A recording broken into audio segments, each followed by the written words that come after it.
up. I thought that you had it on a. I thought it was automatically going to pop on. No, it doesn't. You have to hit the start button still. But... You know what else I noticed? So I briefly listened to this show on podcast just because I love the intro music and like, slight bit of narcissism. But I don't listen to the whole show because I was there, But we never do like an intro. Like, are we supposed to do an intro? I don't know. I never I thought about it. I just didn't know if it was like something we were doing or not. Yeah, like I didn't know. Like we have this so chill, but people want to listen to it in the car. I guess people say it, so I don't know. But if people are listening to it, then they know that this is episode 44. They do know that this is episode 44. I feel like it goes Snakes and Stogies without saying.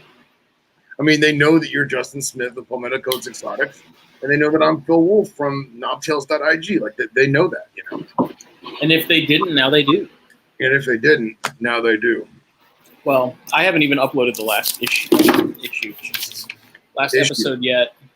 I still have the notes from last episode, because I do that now to keep track of what we talked about. So in the description, I know stuff gets added, and I keep track because, I mean, as we all know, some of these episodes run a little long. So yeah, some of them do. I guess it's just us. It could just be us. I also think it also has to do with. Part of me thought it was because we used to do it on the weekends, and it was like, oh, it's the weekend, we can stay up till midnight, whatever. And I was like, wait, we do it on Sundays, so it doesn't really matter anyway. We're still staying up till midnight or longer. And I do think it's funny because like there was one or two episodes. No, I think it was just one episode where it was you, me, Billy, and Chris, and your internet took a shit. Yeah, that wasn't that long ago. And we stopped recording, but me and Billy and Chris were still linked in the stream, and we talked for like another hour and a half. But thank God it wasn't recording, because God only knows what the hell we talked about. I'm pretty sure it did, though. Oh, did it really? I think so. If it's the episode, I think it did. Yeah, I'm pretty sure it did. Though. Maybe. Well, hello, everyone who's watching. Thomas, Jake, Hen Dog. What's up, Vic? Brad. Howdy, howdy. Welcome to the show, gentlemen. I actually, I jumped on Facebook before this just to kind of kill some time, and I saw you had posted a thing this morning on Facebook saying who's joining us tonight, and Thomas was like, "I'll be there," and I was like, oh, "We haven't had him on the show yet." We haven't. Him? What? Hey. Twitch is alive, and Austin's here. Austin needs to join us too. So we can talk about pedals and Amazon and stuff. Excellent. Excellent. Yes. Anything new this week? Yeah. Before I get into that, you really can't hear this wind? No, I don't hear it. Thank God. I honestly don't know where the microphone is on this thing. I probably could. I don't even know where it is. I think it's somewhere under the screen here. Okay. I don't know. Well, Macs are interesting technology. Yeah, right. Alien technology. So this week I did a lot of herping. I did see that. A lot. Probably more than I should have. And I didn't find much. Aaron wants to know what we're smoking. I'm smoking in My Father, Connecticut. Nice. I haven't lit it yet, but I have a Padron Torpedo that was literally, this is the confusing part, is my friend watched the guy roll this in Cuba and brought it back, but it doesn't say Habana on it. It just says handmade in English, which kind of pissed me off. But he literally has pictures of him watching the guy roll this cigar. And it just has a normal. That's what all the Padron 1000 series labels say, though. I know. And that's frustrating to me. They don't say anything else. They don't even tell you if it's a Maduro or a natural. I know. Well, this is supposed to be Maduro, but it says importado on one side, and on the other side it says importado. So, well, fun fact: Aaron Ferguson is the guy who wrote the Herping in Bangkok article several issues past, and he did a freaking phenomenal job with it too. Great and amazing article with some breathtaking photography. Absolutely awesome photography. Trimeresurus macrops were pretty sweet. Dude, I want some so badly. Doug and I talk about it all the time, how just Thailand needs to just open up, man.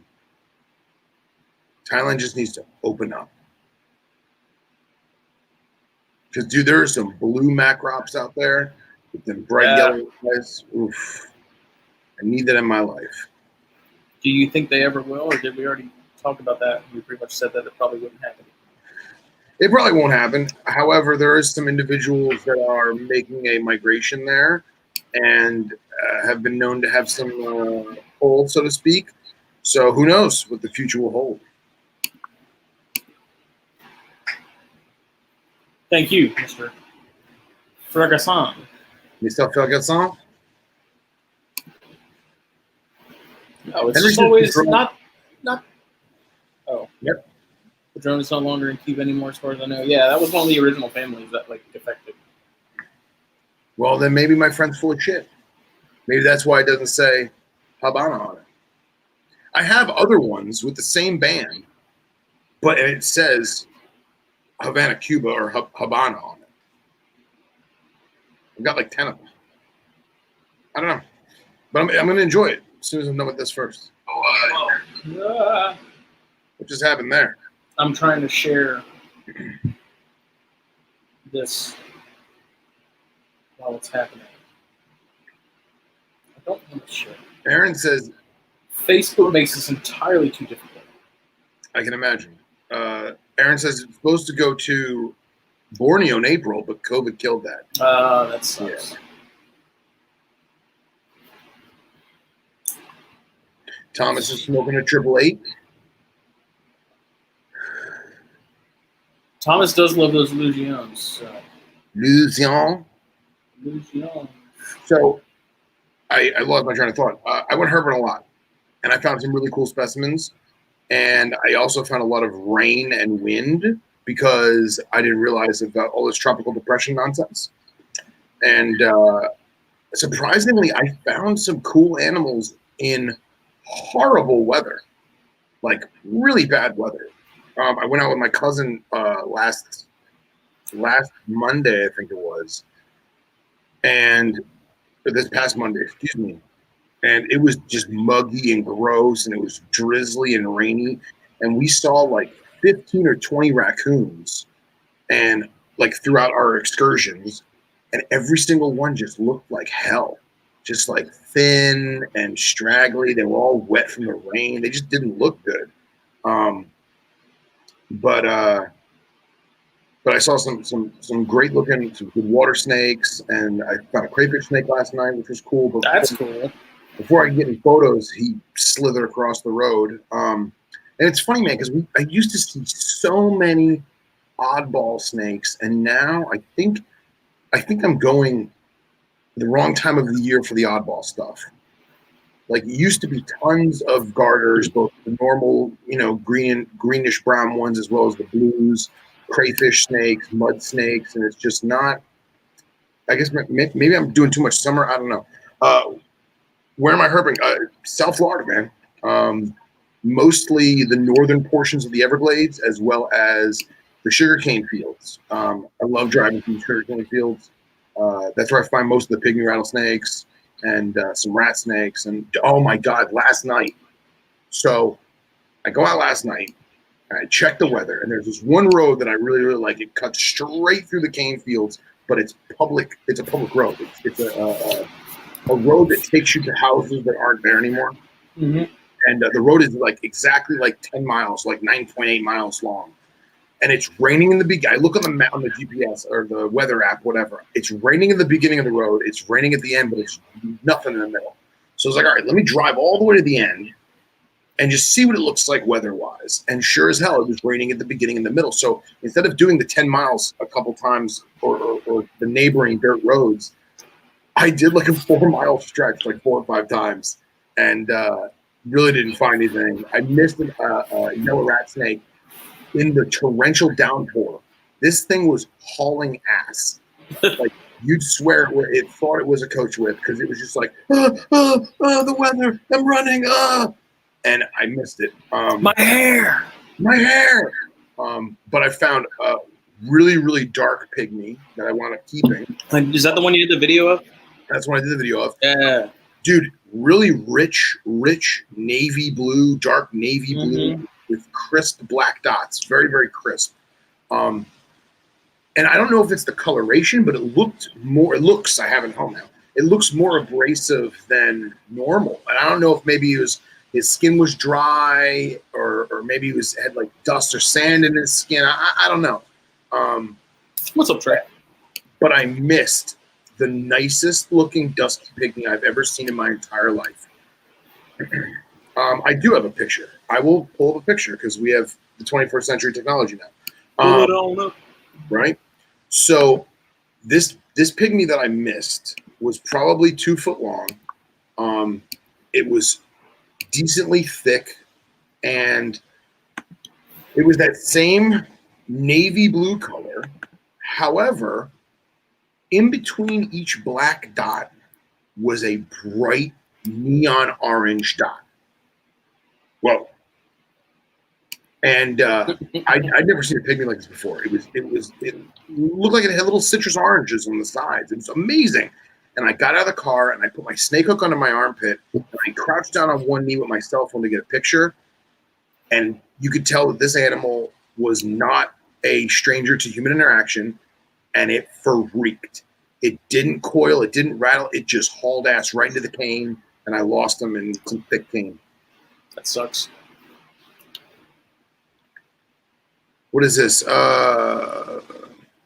That is awesome because A, we need to link up because I live 10 minutes south of Delray, and B, I have never found a Brooks King. In fact, earlier in the month or in August, I took a couple trips down to Big Cypress and stuff trying to find Brooks, and I've yet to find one in my entire life. They're the devil. Only yours. That's all right. I hate Brooks Kings. I can't. They're cool snakes, but.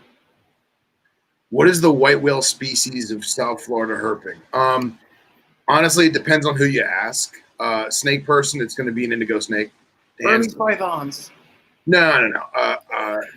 Snake person is going to say indigo, hands down. Some people may say Eastern Diamondback because they are becoming more scarce. That is funny. Bill said Mellors. Millions. Not impossible. Right. Some people, if you're amphibian people, they want to find giant Aphuma. Giant Aphuma are pretty awesome. What else? American crocodile, if you go down all the way to the tip of Florida. It would be very cool to see one of those. Yeah. I've seen them. It's cool. I'm not a big crocodilian guy, so it's impressive to see it in the wild. But I'm not like, oh my God, I want to go pet it. That's just a species a lot of people forget about. What? Like American alligators? Oh, yeah. Or American crocodiles? Yeah. Like, I tell people about them at work because they'll be talking about alligators or something. They'll be like, have you ever seen American crocs? And they're like, we have crocodiles? So I was like, yeah, kind of. Like, if you go to, like, the tramp stamp of Florida on the very bottom just before it shoots out to the Caribbean. Well, I always think it's funny when you hear, like, people freaking out because a lot of them, they get sidetracked and they go up the East Coast. And they'll find, like, as far north as like Jupiter or like West Palm.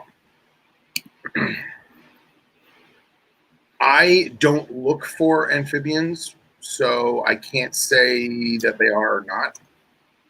I feel like they're probably more common than people think. They're like rough green snakes. Like they're probably everywhere. It's just because you never see them. Like they're always secluded somewhere. Mm-hmm. And all those canals and stuff y'all have down there, I guarantee you there's probably buttload of them. But just going back to like rare species in South Florida, the problem is a lot of the Florida species, like for example, Florida pine snakes. It is of my understanding that you will not find a Florida pine snake south of Lake Okeechobee. Like it just won't happen. It's not that kind of terrain. The places that they used to inhabit are no longer there. They're inhabited by humans now or whatever. Somebody please correct me if I'm wrong. Show me pictures because I'd love to see it. I've never seen a Florida pine snake in the wild, so that's on my Florida bucket list. But yeah, man, I've been on a pygmy kick. I've been on a rat snake kick, and I did a bunch of herping this week. What did you do this week? I worked. I mean, I worked too. I neglected my adult duties after hours, but worked. Well, I got that green tree from Joe. Oh yeah. Let's talk about that. So Joe is getting rid of some non-essential personnel in his collection. I had been joking with him off and on for the last like year plus about him like send me limeade. That's the name of that chondro. And he's like, ha ha ha, never, whatever. And then he messaged me. It would have been last week, and he's like, "Hey man, I'm downsizing on some stuff. You want to buy limeade?" And I was like, "Yes, I do." And so he gave me a deal. So I got him. He's in quarantine right now. He's doing great. I actually fed him yesterday. I'm usually off Sundays and Mondays, but I am having a long weekend this upcoming weekend, so I'm working. I work today. Okay. So I handled all my cleaning and whatnot duties with that stuff yesterday, and I fed him fed him a small hopper. He took that no problem, and then I ended up thawing out another one and giving it to him, and he ate both no problem. So my plans for him are he's going to be in quarantine for a while. So probably sometime in December, he'll get paired with my female Biak. My biggest concern is because she's so damn big, I'm worried that if she ends up grabbing him, that she will puncture something vital and something will happen. So we'll have to navigate that kind of sensitively. Yeah, you don't know what it's going to be like in a couple of months. Negotiate that obstacle when you get to it. Yeah, well, that's the case with any of the males I put in with her in the past. Like, definitely don't do it at night because she will absolutely rip them a new asshole.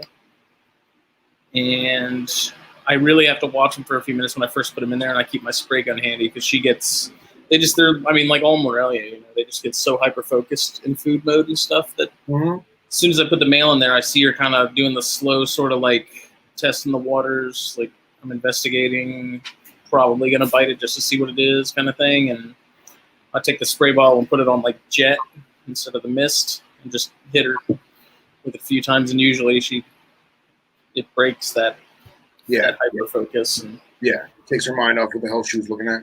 But then I usually still have to sit there for a few minutes because she will like kind of come back to it and be like, "There's something moving on the other end of the cage." The only time anything's moving in my cage is if there's food, so it'll be interesting. I'm rooting for it, man. It's a good looking animal. Because he's he's a 5-year-old male. Produced by Ben Sloan back in 2015. He's a Jayapura Sauron cross, so he's not. I mean, as far as like phenotype wise, he's not like anything mind blowing, but still a good looking snake, and I think it'd be interesting to see what happens with that Biak blood. So cool. Apparently, Andy got some new chondros. I see that. And he also said he put a pair together tonight, and the male was relentless. Nice. Here, I wound up, before I forget, I wound up finding my pygmy pics from last night. So that is not the screamer, that's just the dark one. And that picture doesn't do it justice. It really does have a more rich navy. A lot of contrast. A lot of contrast. And let me go to that photo so that I can do this. Not bad for a cell phone pic. I love how their eyes are like two-tone like that. That was one thing about like those guys and like Cottonmouths and stuff is like that half silver, half like dark brown. Nice, Mike. Mike said he just started temp cycling his pair last night. Awesome. Look at I love how it actually has a rattle. Yeah. Yeah. And it's got a bunch of buttons on it too. That's an impressive rattle for a pygmy, dude. Yeah, right? It's probably the biggest I've ever seen. And dude, the animal's quite small, and I'm pretty sure it's male. It's probably maybe 2 or 3 years old, and it needs a meal. I'm excited to get a meal in it because he didn't look so hot, and then when I started messing with him, he started puffing up a little bit. He looked a little better, but it's got good contrast. I'm convinced that these rusty patches here are going to be more predominant once he sheds once or twice. Yeah, gets that jungle skin off. Yep. But it was a good looking animal, man. And actually, I have that little video. Whoops.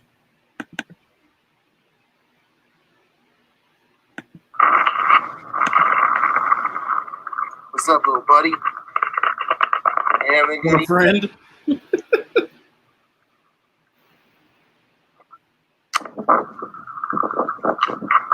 Super cute. I don't know, man. Just something about a good looking pig, Man, if I was keeping like serious venomous, I would totally. Me and Jake have talked about it so many times. Like I would have so many of those. They're so cool. They're awesome. So that puts me at 4 right now. One of my big adults passed away this year. So essentially, this one I got last night will fill that one spot. The other one was a male. I'm pretty sure this one's a male too. It's got a pretty defined taper to the tail. But I need the other ones to grow, man, because they're so small. I don't want to try and sex them or mess with them. Yeah, Mike, you know what's up. Trey has some pygmies too. So. Oh, nice. He appreciates. All localities or just Stogies? I mean, they're all awesome. They're all awesome. And I mean, I'm biased because I live here and like Dusky is quintessential Florida, but I really, really want those reds that we were talking about with Phelan. I really want those reds, man. I like the ones that are really high, like silver. Yeah, silver's cool. Nipper's got a set of I always butcher the scientific name on the Western. Anyway, the Western ones, his are pretty silvery, if memory serves me right. Yeah, like this one. Yeah, that's basically. I mean, the reds are cool and all too, but I don't know. There's something about that. That one you have right there. Oh, go back to the one you just had. The silvery one.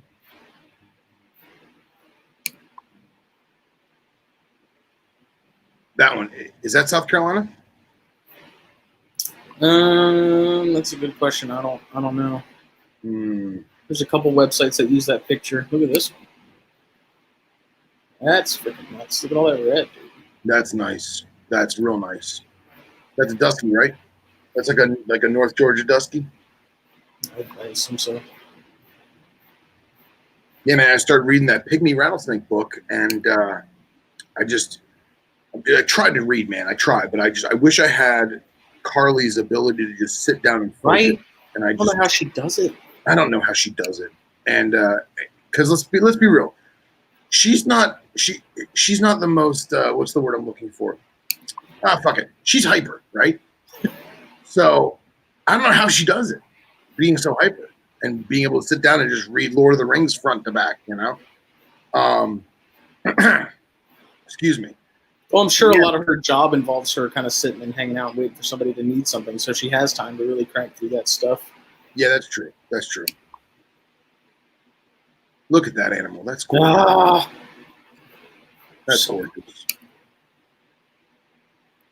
So in this book, the author is basically saying how, I guess That's Mexican. That's Mexican? That's awesome. So you see the price sign in that, man. You really do. Mm-hmm. The authors basically says that they did some studies on fossil. That's the book right there, the diminutive giant. So yeah, I need to get a copy of that. Oh yeah, dude! It was $15 on Amazon, and it was $15 at the show. So I figured I'd rather give the old man at the show the money, you know. Definitely. And I've been meaning to buy it for some time. So the book basically says that they did some fossil record studies, and apparently the actual Dusky specifically is what the other ones, I guess, evolved from. And they're even saying that the Dusky type is the closest ancestrally to the prehistoric rattlesnakes, and that maybe all crotalids have evolved from Duskies, which I thought was really. Mm-hmm. Which makes a lot of sense too, because when you look at a Dusky compared to the other ones, like up close, you can see more predominant keeled scales. You can see how the belly is it almost looks bloated because it's very smooth and rounded, and and the definition of the body texture of the Duskies compared to the other smaller rattlesnakes or even the crotalids or bigger crotalids, it makes a little bit of sense. I want to find that journal. I want to find that journal and read that, or papers, or whatever they are. How many pages is that book? Oh, it's small. It's like 100 pages. You see, that's a nice little stripe one too. Yeah, that's super cool. And see, it's hard, man, because like you can't tell if that snake is the size of a quarter or if that snake's the size of a pie plate, you know?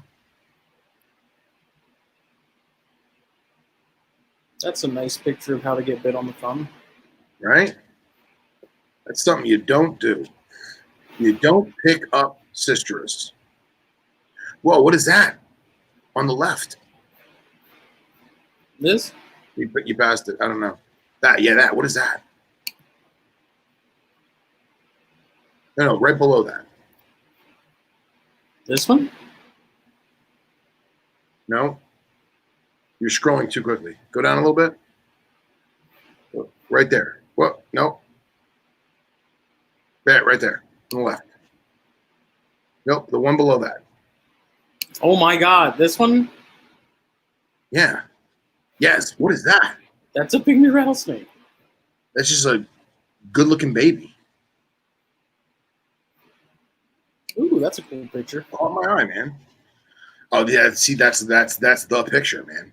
That's the picture, and I'm sure that's been photoshopped, but still. Let's see, because Trey sent me a picture of his too. Let me pull that up.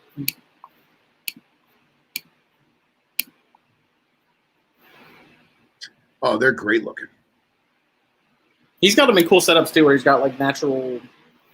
He makes it look very native. That's the best word.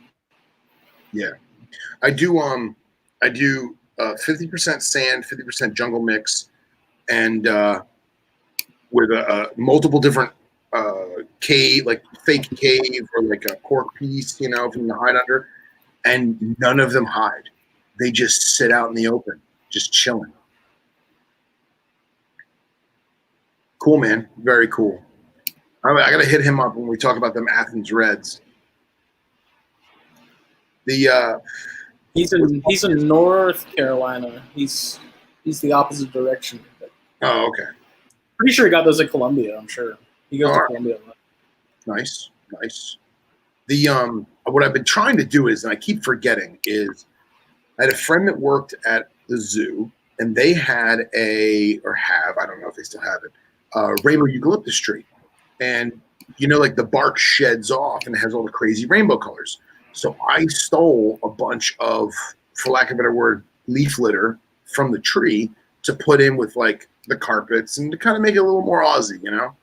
Mm-hmm. What I do is I got to go out to the cane fields and I got to shuck a bunch of cane and dry it out and throw that in with the pygmies. Because I think that would be cool. That would be cool. Yeah. Here's something else that is interesting. So I don't know how I came across this page. They are in Europe. This is the same genus as leopard geckos, if I'm not mistaken. Okay. They work exclusively, well, maybe not exclusively, but they focus on this hardwick eye species, right? Which I've never seen before. I didn't even know this was a thing. No, that's juvenile coloration?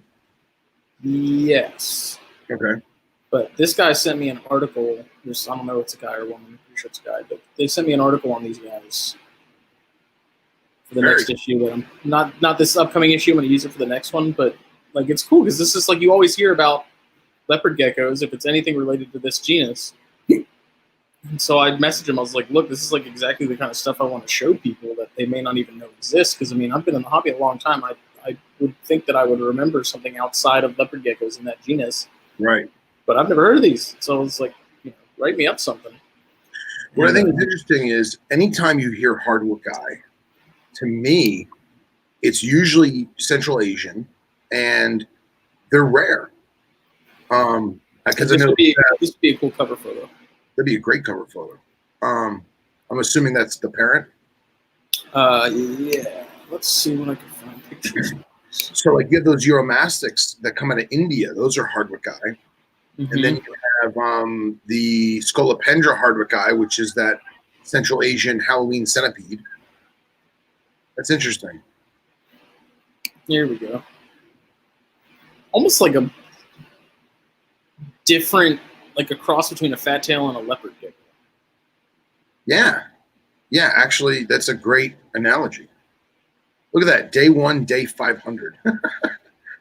That's cool. That's very cool. Or yeah, almost, so it looks like a Chinese cave gecko had a love child with a fat tail. Yeah, kind of. I don't know. I just thought that was interesting because I was like, leopard geckos are cool and everything, but I'm sure there's plenty of other cool species in that genus that no one pays attention to. Right. And look at this that. is the kind of stuff like, yeah. So this guy sent an article on him. I'm pretty pumped about it. Nice. Awesome. Thomas wanted to know about those Athens Reds. I do not know because I've never found them. I've never actually gone to look for them. But I have friends that go up there pretty frequently, and they have some like neighborhood dirt roads. And it's like non-gated community of 50 houses on property, and it's dirt road driveways, dirt road streets, and they just cruise them, and there's just red rattlesnakes. So it's a goal of mine to do that one day.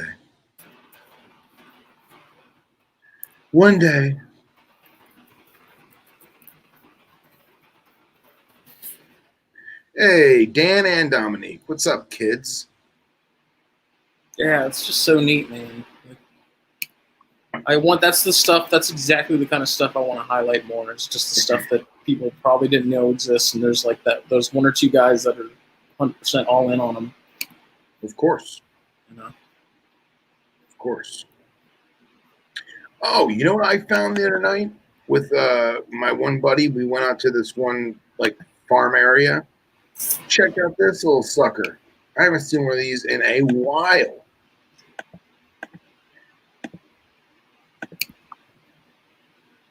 That is a South Florida southern toad. And I know that like people are like, okay, it's a southern toad. What would you do? It's just we never see them. Just cane toads have taken over so much that we just never see them. And this guy was sitting in the road and just chilling, waiting for some bugs. And at first we thought he was a Marinus, and then I was like, look at that frog. And then I was like, oh wait, no, that's a southern toad. And we hopped out of the car and grabbed his butt real quick, and literally just sat there and just let us like pet him, and then we let him go.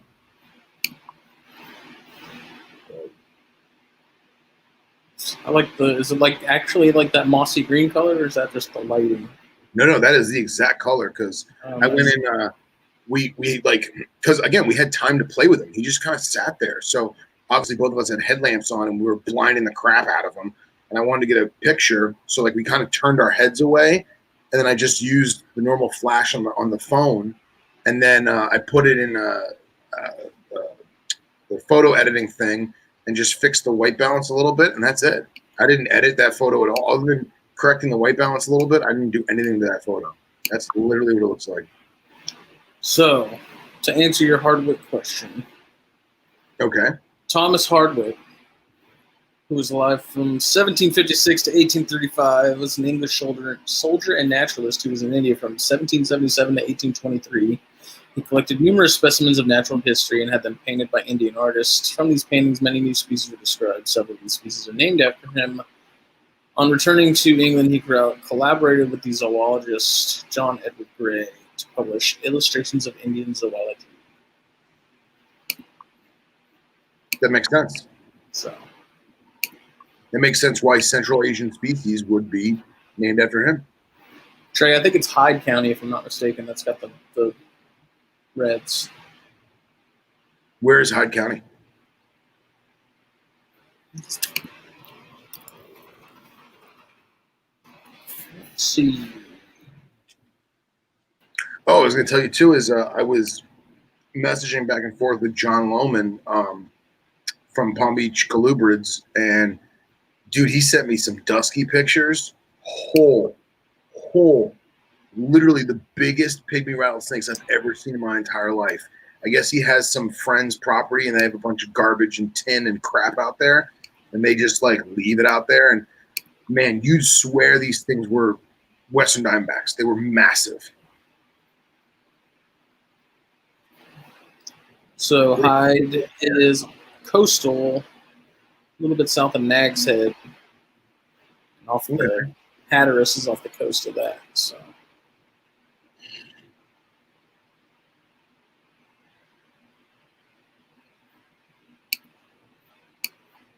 Wow, see, that's really interesting, man, because like everyone who tells me about red pygmies, it's always super inland.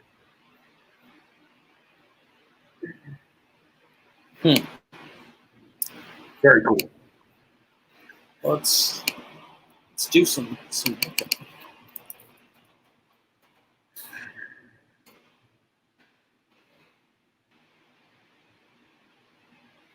Trey says that they put the Carolina Reds on a protected list against collecting. I believe it.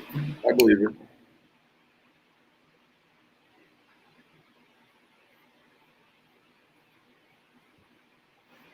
See, that's the kind of stuff that also makes me wonder as far as like cryptic diversity. I guess it wouldn't even necessarily be cryptic. But like the red ones, because I mean, phenotypically, they're so. This probably goes for like the Mexican bears too. Like they're phenotypically so different that it's, to me, I have a very hard time buying that genetically they're like the same. Sure. It's like that's a lot of deviation, but at the same time, if someone comes out and does like the work and looks at like the mitochondrial DNA and stuff like that, and it's the same. Yeah, well, I mean, so we agree. Like, just going back to cottonmouths, because I love those stupid snakes. I found cottonmouths that were in the middle of the Everglades that were jet black, just like jet black. And by all means, an ugly animal. I think they're awesome. They still retain the pattern on the face. They have like a cream-colored throat, but the body's just black like my shirt. But then I go south all the way down to like the Cypress and Everglades National, and they get like almost banding, and it almost looks like a ball python almost. It's got super light tans and browns. I know what you're talking about. And obviously it's just geographical diversity, right? Right. Well, like the chondro thing recently, you know, right. Everything got split up, and like when it was official. Mm-hmm. No one, I mean, a lot of people in the chondro community really weren't all that surprised because they were like, you know, we kind of figured this in the first place because obviously an Aru doesn't look the same as a Biak. Right. And it's like, it was cryptic diversity because, yeah, they're all green snakes. But, I mean, if you think about it, evolutionarily speaking, they really don't need to change a whole lot from what they deviated from because that's what worked. Yeah. But, like, you look at, like, the reds and the pygmies and the duskies, and it's like, how are these not, like, a subspecies or something? Like, because that's a pretty far jump from what everything else looks like. Right. And at one point, the Mexican bears were considered like a subspecies or a separate species, but that got debunked pretty quick. So I don't know. I was going to say, just going back to pygmies. So I would be eager to learn if the red phenotype is a what's the word I'm looking for? If you bred two reds together and normal Carolinas came out, you know what I mean? Polygenic. Yeah, I'm wondering if that has happened. I mean, it could be the exact same thing as like specs. Yeah, sure, absolutely. It is amazing seeing specs literally match their surroundings flawlessly. Mm-hmm. You know? Trey said he has two from around the lake in my county that were removed from people's houses that look completely different from each other. Both came within 5 minutes of my totem. One is that red one. I got you. Oh, wow. That's cool. I mean, maybe is there like there's a polygenic element or something to it, to at least that group. I don't know. Yeah. Like Amazon tree boas. I got to finish reading the book. I might find out. Yeah. I actually, I got another pygmy pick that I just took that I don't think I shared with anybody. Please forgive me if I have shared it already. Where the hell is it? There's so many pictures. Ooh. You know what's crazy about the speckles and stuff though that like blows my mind is like the fact that they do like the color matches so well with the surrounding rock and stuff like that. If you think about just how long it took for them to evolve. Oh yeah. To that. Absolutely. Individual, like even just individual populations, like that just. Yeah, and you think about too is the stone, the rock there. Obviously, it precedes them in a timeline. Mm-hmm. How long did it take the quartz and the limestone and the sandstone to get that way? And then how long did it take them to evolve to match it? Right? That's crazy to me. And now you're saying that this guy in the book is saying that in theory all crotalids may have stemmed from Duskies or the Dusky ancestry. And it's like, well, how come you have go out to Arizona? Right, there we go. How come you have Price-Eye that are I think they're the closest thing to Cistrus, right?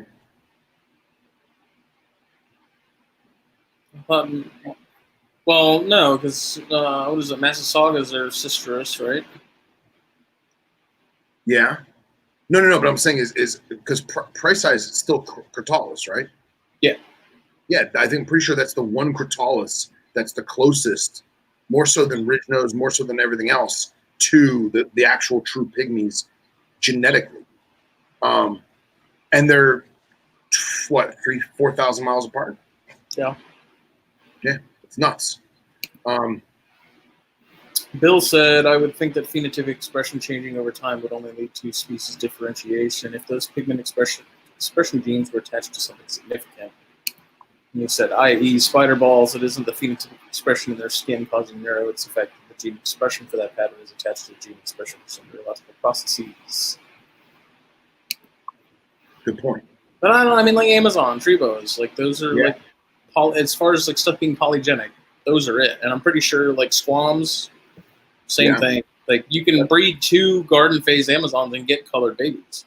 Yeah, well, that's like the guy who gets the crazy black squams and breeds two blacks together, and they all come out like green, or they all come out, dark red, and not the pretty red, like the muddled, ugly red. Mm-hmm. So the dried blood red.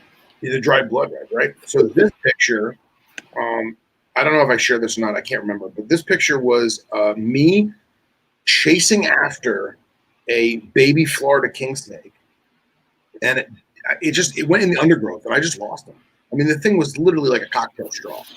And I lost him, and I said, before I start ripping weeds out with my hands, I said, let me look around, and this rattlesnake is literally sitting right next to my foot. And I was like, whoa, like kind of caught off guard, Oh, yeah, I think I remember you telling me about that. Yeah, and then I noticed that I started taking pictures, and I noticed as he was moving, this one you can kind of see it better. He has, or she has, a frog in his mouth. Oh, like a cricket frog, or yeah, like a narrow mouth or something. And well, let me try and go to the next photo. And you can see, like, this thing didn't give a crap about me. He just wanted to eat his frog. survive. Right? And then I look at this picture, and this picture is completely unedited. This is straight off the cell phone, flash from the cell phone and my headlamp. And, like, look at this orange. It's crazy how well it blends in. Oh, yeah. And then, like, if we zoom in, like, obviously these scales are a little separated because of the frog in his mouth, but look at the white that border. Mm-hmm. It's just awesome, man. It's just awesome. I didn't even check. Does this one have a rattle? I don't even think it has a rattle. See, at that size, what's the point? Yeah, well, yeah, it's completely silent. Okay. What's it gonna do?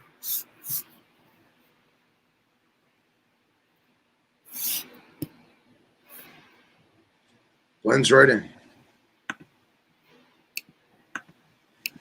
Let's see. Trey sent me another picture of this red. It's like that salmon variety. Oh, yeah. That's awesome. And don't get me wrong, the bucket's That's definitely a female, too. Oh, yeah. Yeah, totally. I mean, I wish it wasn't on that red bucket, you know, because I know how awesome that animal probably looks, and I feel like the red bucket is almost taking away from it. It's your professional critique. What? So that was your professional critique? No, I'm just saying that that animal is probably better not on the red. Bill also said, depending on these species and how these genes cluster and express, would determine if phenotypic changes led to other genetic changes that would be considered significant enough to be statistically significant.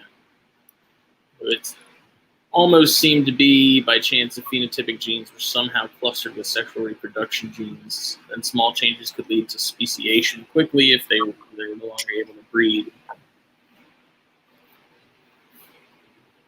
Would that have anything to do with sexual dimorphism? We need to ask Travis Wyman this shit. That's what I know, we right? Talk to. I know. Where's he at? He's baking something. I'm jealous of whatever it is too. Mm-hmm. It is kind of frustrating, you know. You want to taste it. You just want to taste it. Post all these pictures and stuff, and we never even get to try it. We need to do like a bake sale for some kind of cause. I don't know. U.S. Ark, right? U.S. Ark. Well, I told you I'm going to petition to Fiji Water and say that I am educating people on how to handle venomous reptiles in their yard and or home.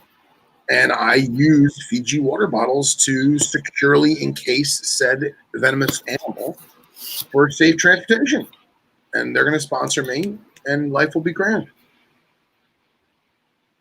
And I will put all of the pygmies in all of the Fiji bottles. They will all be mine. You got that fancy water, boy. You special. Bro, I'm telling you, dude, I don't drink fancy water. I literally drink tap water, but I buy those when I go herping because the bottles are so damn good. And I don't care who knows it. I don't know if you saw this morning, but so I've been trying to figure out. I need to do another grow out bin for mice because I have so many that I'm literally having to like euthanize a handful to put in the freezer because I have so many of them. Like they're not the size that I really like need. I mean, I'll use them and I'll feed them off, but I prefer adults. I'm trying to raise them up, but I don't have the space to raise up all of them. Right. So I found out via a YouTube video yesterday that Reptile Basics sells these. Oh yeah, dude. So I want to get one of these bad boys. This thing's 21 by 15 by 8. Mm-hmm. But now, hold on. Doesn't that have to go in a rack because that lid just sits on there? No, like these little things right here are like clip-ons. They like okay. Well, then hell yeah, man. So yeah, I'm gonna get 1 or 2 of these at some point and get the water bottles for them too. Oh, they even got the valve. What? I didn't even know they had all this. Look at that, man. Legit rodent operation. What? I mean, mine, like my rack has the tubing and the bucket reservoir, but I didn't know they even had all this stuff. Yeah, man. Damn. Reptile Basics knows what's up, bro. So yeah, I was planning to get like 2 of those probably next month, and then 2 of these water bottles. And have you had a mass rodent genocide yet? I haven't. Good. Congrats. But I'm also,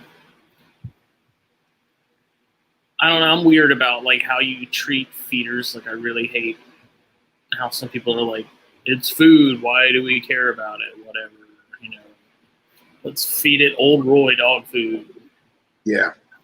Like it's, I don't know, there's like a respect thing, I guess. It's like, man, you're like literally breeding these things for them to become food and killed off. Like, at least make their time here enjoyable. Exactly. You know? So like, keep them well fed, keep them clean, keep them comfortable. Give them, like I gave all of mine. I cut up a big apple the other day and let them eat on that. And then when I was about to leave my parents' house, which is where those racks are out in one of the sheds, took all the apple out just so it wouldn't mold and stuff. But, right. You know, it's just like make them comfortable. Sure, of course. I agree wholeheartedly. I tell you, man, if I ever get my hands on those bino geckos, it's going to be hard for me to feed them off because I love geckos, but their purpose in life is to be by bigger geckos. So I'll tell you this though, I am not keen on feeding snakes to snakes anymore, unless they're already dead. Mm-hmm. It's just I did it too many times. It's too depressing. Yeah, and it's like, oh, I don't know. I just don't. Maybe it's because I just don't care about mammals. Like I'm not a mammal guy, so like feeding off rodents and never bothered me, like ever. It still doesn't. Mm-hmm. But like feeding like a baby corn snake that was just born to a coral, and I'm like, oh, you haven't even had a chance to slither around yet, little corn. Mm-hmm. And then the coral's like, ha, mine. Yeah, and I feel bad when I have to kill off like smaller mice. I mean, I really don't like live feeding. I don't like anything suffering longer than it absolutely has to. And so, like, to raise up these small hoppers for a month and then be like, sorry, dudes. Yep. You know, I always feel it makes me feel pretty crappy. But, I mean, it's necessary. It's part of it. Yeah. Yeah. It's a hell of a lot cheaper than buying frozen in bulk. And true. I get to control what goes into them, which to me is a pretty important part. Absolutely. And to be honest, I prefer feeding. Okay, on all my baby stuff and my juvenile stuff, I prefer to feed live. I do. It's easier for me to do it. I know the animal isn't big enough to fight back per se, and I feel like it keeps the snake. I don't want to go down like an enrichment conversation, but you get what I'm saying. It's more something for the animal. Obviously, once they hit like adult mice size, I don't. Then it's all frozen thaw at that point. Mm-hmm. But I don't know, man. Just watching that little coral snake get savage, you know. And yes, I knew Henry was going to chime in. Henry says snake eaters are the best. He's not wrong. Snake eaters are freaking awesome. They're just not for me.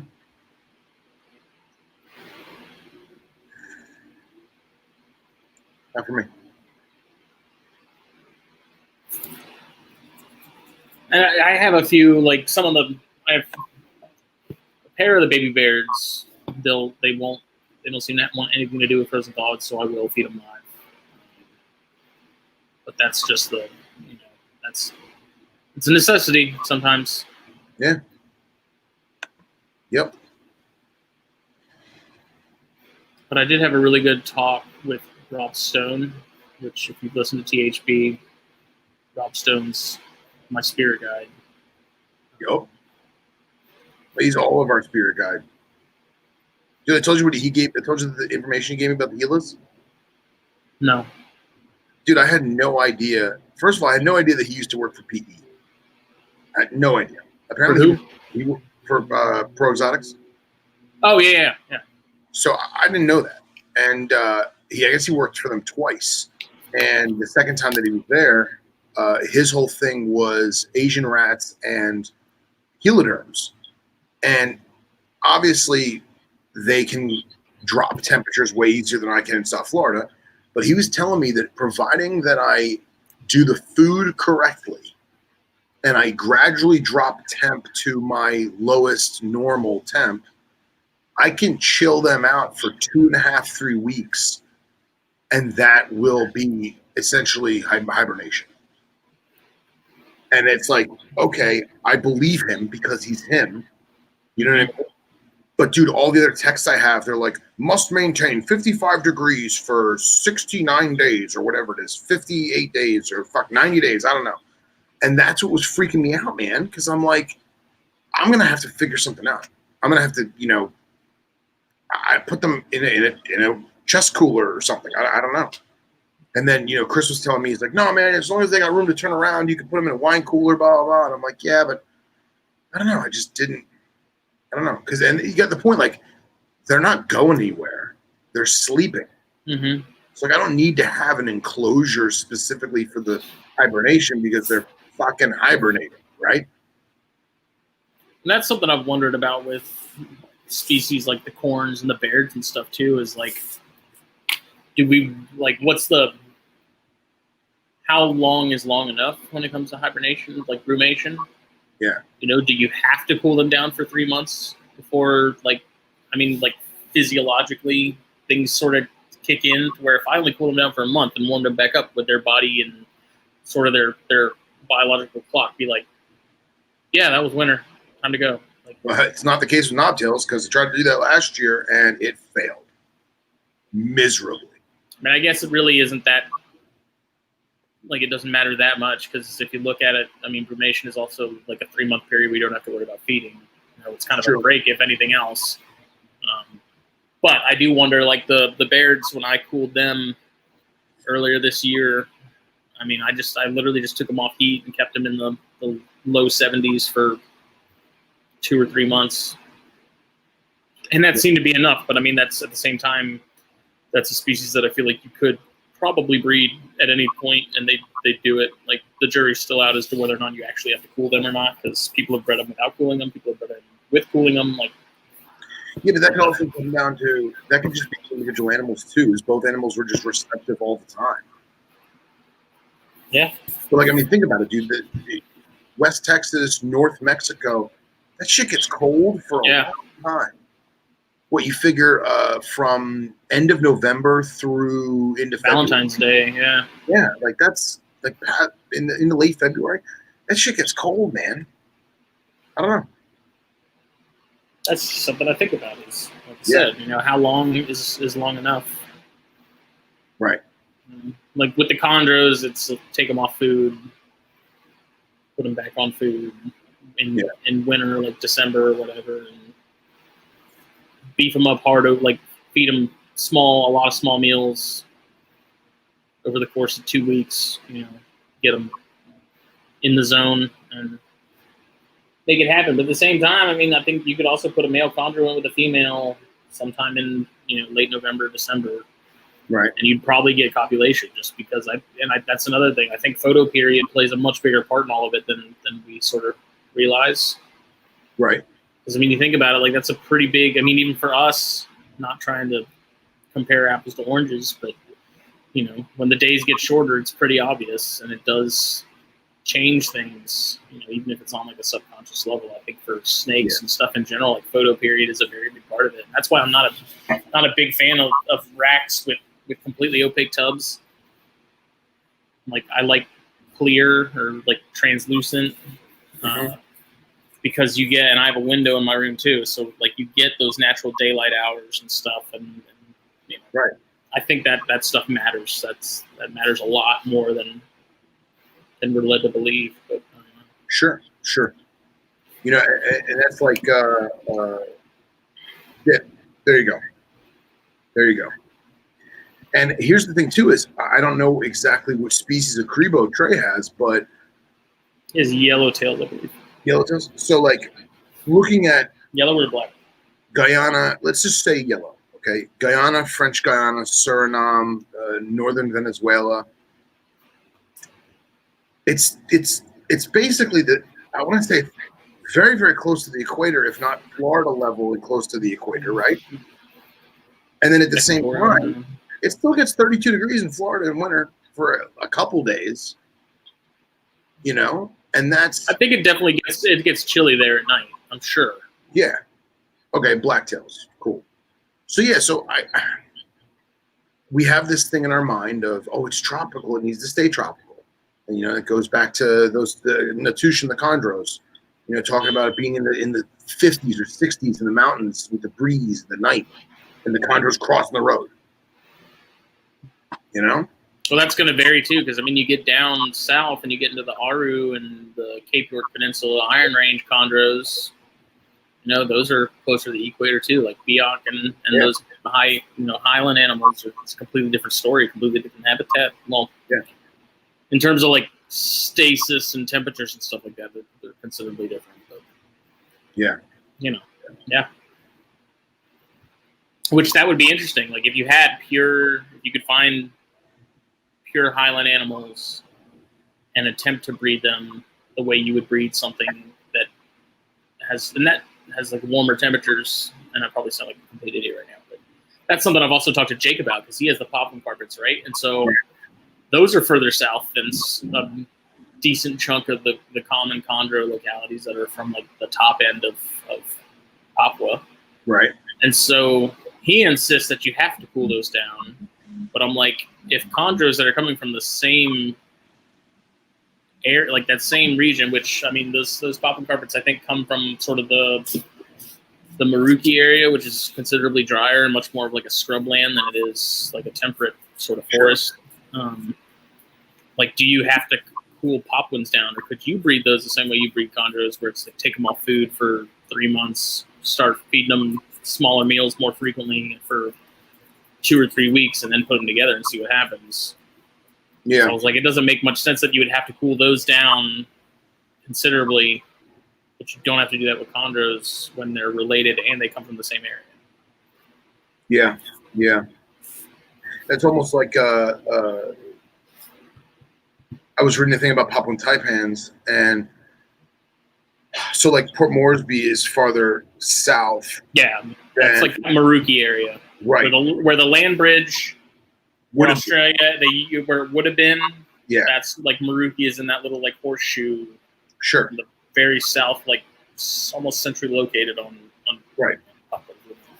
So like these Port Moresby locality type taipans, it's getting chilly in the evening, in the night, in the morning, and then you're seeing more animals, majority males too, because they have the more predominant dorsal line. They're basking at the hottest part of the day because they need that energy to last through the chilly night. So the question is like, I don't want to say like they don't go into like a hibernation or brumation or anything. But there is a definite shift. But they know exactly that shift. Right. Because I mean, we're looking at this right now. I mean, that's a pretty decent temperature swing to go from 72 to 90. Yeah. That's a pretty big swing. But I mean, you look at this; it's very consistent, like low 70s. And hey, if you're on Google, pull up the map and we can show the people exactly where Port Moresby is, because it's down. You know, it's south.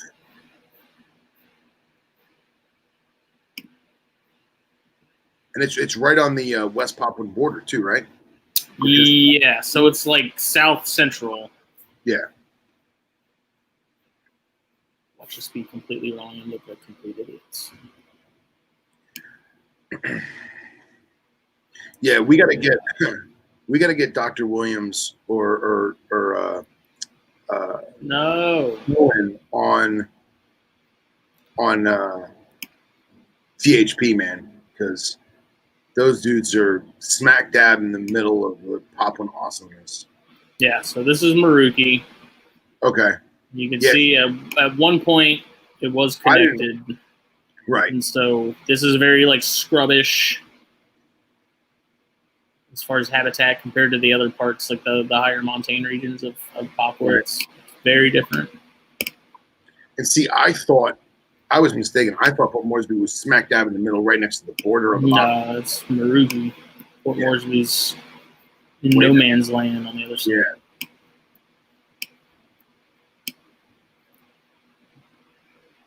Like Manokwari. Let's see.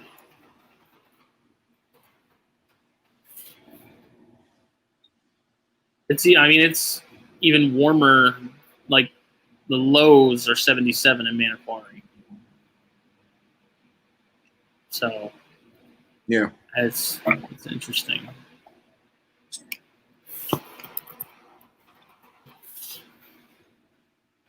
Jayapura, which is it's pretty much as north as you can get.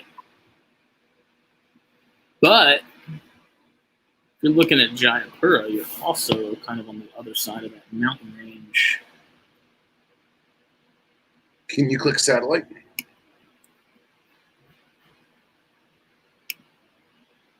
I don't know. No.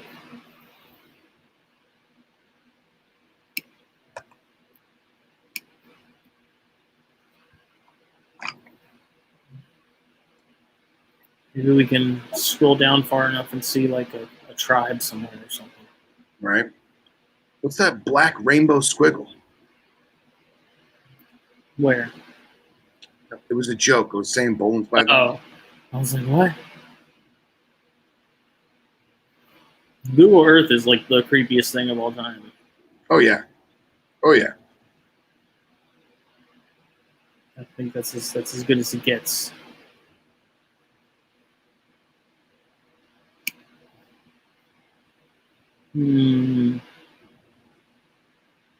Amazing. The future is now. And you just don't realize how freaking big it is. Like Jayapura province is huge, and we call it, their Jayapura locality. Yeah, but it's the size of friggin' Texas. That's yeah. I mean, that's the port it left was Jayapura. That doesn't necessarily mean it was from right here. That means it could have been from anywhere, like in here. Yeah. This way, out this way. Yep. That's crazy. At least with some of the smaller islands, you know that it's a smaller island. But when you have like main big island, it's crazy. Sarong. Where's the area that the Novaginese are supposed to be on? That's like farther east than Port Moresby? I couldn't even tell you. I don't even know.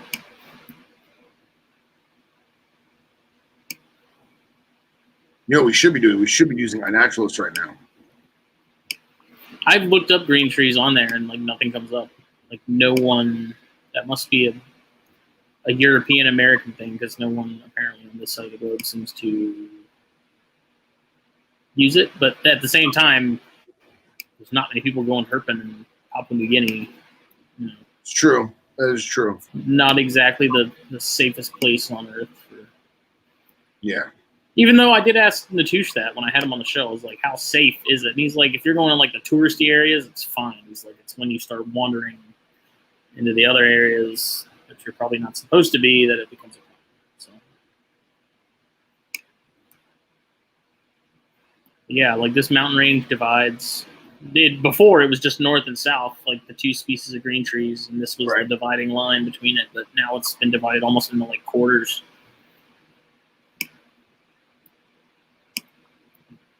We like to think we know what we're talking about. Yeah. The thing about this too, 20 years ago we didn't have that. You know? Right? Yeah. And Austin said, I think when it comes to cycling my Apodora, I'm going with photo period and food just because the range is so large and I feel that will play a much larger role than temp would. That's where I'm going to start anyways. Yeah. And that's, like, you ask a lot of the chondro guys, like, that's, you can do temperature cycling. I'm kind of surprised that it works as well as it does with those, considering that's not really something they experience. I mean, unless you consider temperature cycling doing kind of what I did with the bears, just taking them off heat, and then they're at whatever room temperature is, then you warm back up. But then that kind of goes back to the how much, like, when is enough? Like, how low should they get and for how long?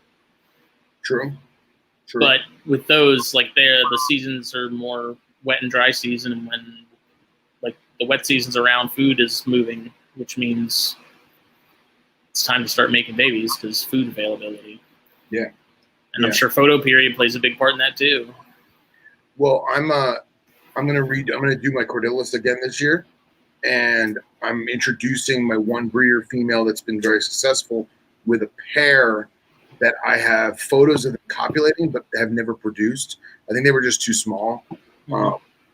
And this year, I'm actually going to focus because we're in September now, so October. So like end of October, I'm going to introduce them probably the next 2 weeks, and then end of October, I'm going to cut down.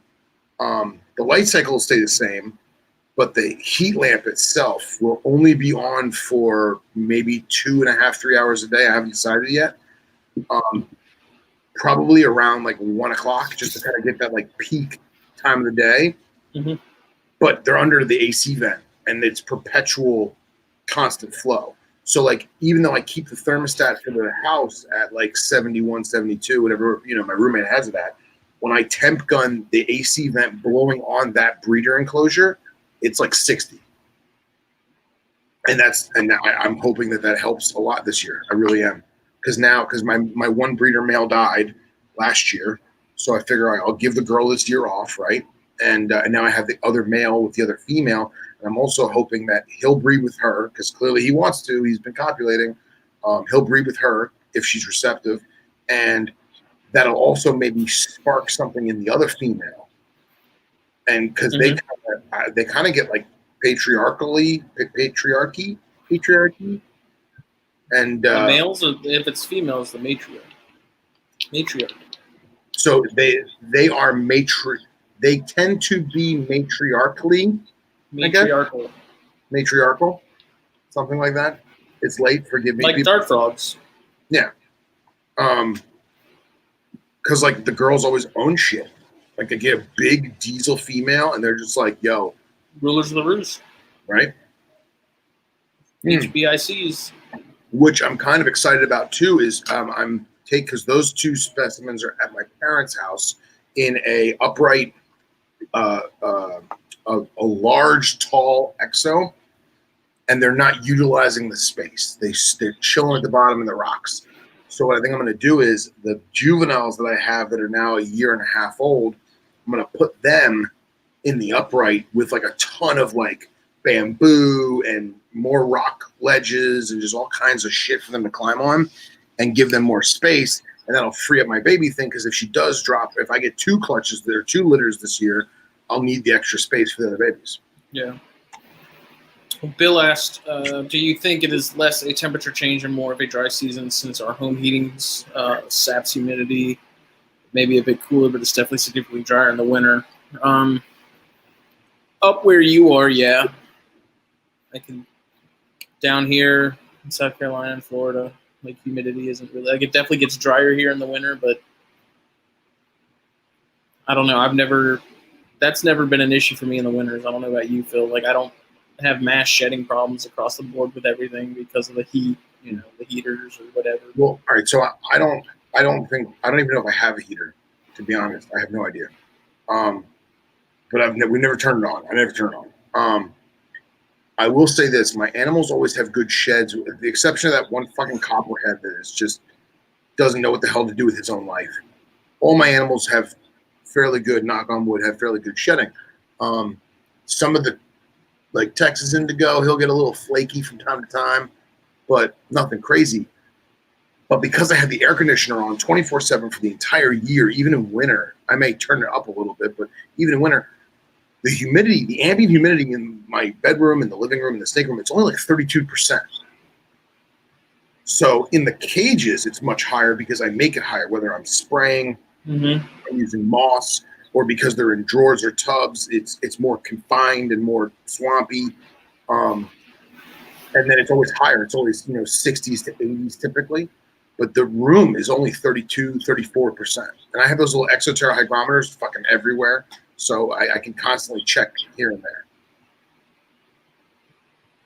I think the boil also boils down to like the microclimate in the setup, like you were talking about. Right. If you're maintaining it, and I mean with something like the stuff you got, as far as the lizards go, like that is more of a desert species, so you're going to keep those warmer, sort of regardless. So there's like a level of maintain.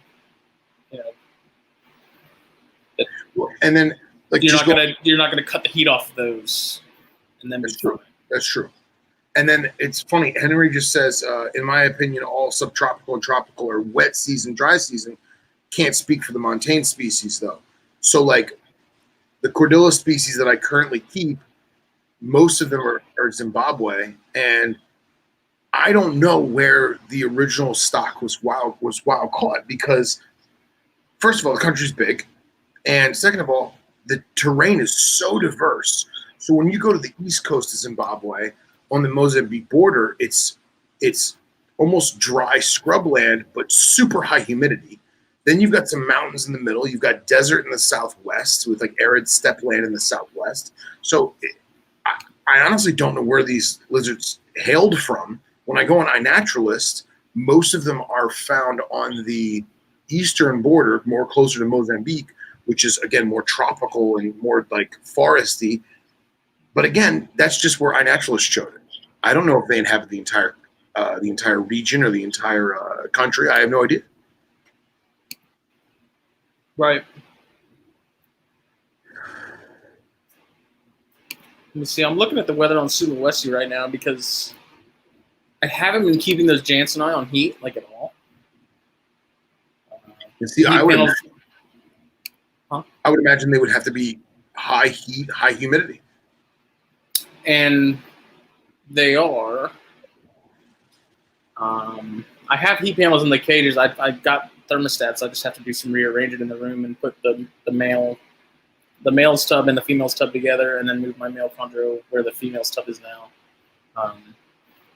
and then set those up. But like I'm looking at the weather right now, and I mean it's a high of 86. Heat index is like 98, but then it gets to like 72 at night. Like you're getting into 77. That's a good drop. At night, yeah. And so, I mean, that's a big swing again. So, I don't know. I mean, they've been doing fine. My room stays about 77 or so. At night, it probably does get a little cooler because I just flat out turn off the heat on some of my racks and stuff. Like, they're just on a power switch. Right. Surge protector, and I just click that off. So, I don't know. I mean, I'm definitely going to get them hooked up onto that, and I'm going to have it so that it does drop down to these temperatures. Yeah. Which I find actually the temperature drop may not even necessarily be needed. I can just cut them off because it's going to get to that temperature anyways, and it gets to the point where if it gets so low, like the thermostat's like, I'm not even going to run because it's already where it needs to be. Yeah. So sort of what's the point? But yeah, super humid, super hot, and I mean, I don't even keep mine humid really. They have like a humid hide. Like the floor hide has a little bowl of wet spag that they can go into. And the male shed recently. I need to go in and make sure he shed completely. But it looked pretty good earlier when I was checking. I threw a mouse in the hide the other day, and he didn't eat it. So I was pulling that out this morning, and I saw a shed in there. I just didn't pull it out. Okay. But yeah, I mean, I'm looking at the weather right now, and how are huge things. How are the Jansenii eating? The female eats every time. She's a freak, man. All I have to do is put that mouse up. She stays in her mounted hide a lot. I just got to put that mouse in that hole, and she just, I mean, hits so hard. The male, though, they seem to be. I'm seeing a lot of parallels between those and the boiga. Yeah. Like my male boiga, last month I've offered him food, won't touch it. Female, she just absolutely annihilates it. And same with these Jansenii. Like I just drop feed, I just put it in their hide, and he's been off food too, which that seems pretty normal. I mean, I know it's normal for boiga. Like males can be a real pain in the ass with food, and it's kind of hard because they're so thin and like I won't say frail, but they're not stocky snakes, and so like when they're not eating, you're already anorexic as it is. Like, Jesus Christ. Yeah. But after talking to Nipper's like, I have males that won't eat for like 6 months. He's like, they're fine. Yeah, but how healthy are those animals that go off feed for 6 months? Do they look like a bag of poop? I don't think so. I think it's all like breeding. Okay. I think it's a breeding thing, and I think it's the same with the male Jansenii. You know, with Gonyosoma, same thing. They're not there to eat. They're there to find ladies. Yeah. Yeah, I noticed with some of the Cordillas, they get this wrinkle on the side of their body, and like this long lateral line wrinkle. And I don't know if it's because I gorge them on food and then they've digested said food and it shrinks back up. But like if I get neglectful and I don't feed them for a few days, I'll see that wrinkle and I'll be like, oh, I got to feed them shit. But I don't know if that's just the way their body is naturally, or if it's like I said, because I'm feeding the shit out of them and then I don't feed them. On which ones? On the girdle tails. Oh. Yeah. Yeah, maybe. Yeah. Anytime I'd see like a lateral fold like that, I would say it's dehydrated, but that'd be on snakes. I mean, those I'm not sure because you see that in Uromastyx all the time. Yeah, that's true. That's true. You know, it very well might be dehydration because their water dish dries out. I do it on purpose, and then I make it rain, and I usually will flood the cage. So like I don't want to say I ration their water, but like they don't always just have a bowl of water there. Maybe I should do that, but I've had good success so far. That might be it. It might be dehydration. Maybe I should spray them down in the morning. I've been doing that with my condors a lot more. I was originally not a big like misting guy. Yeah. But I have a few, dude. I like hose them down, and they just drink and drink and drink and drink and drink. So I've been trying to get in the habit of like at least once a week going through, and I mean like keeping water on them for like a solid minute.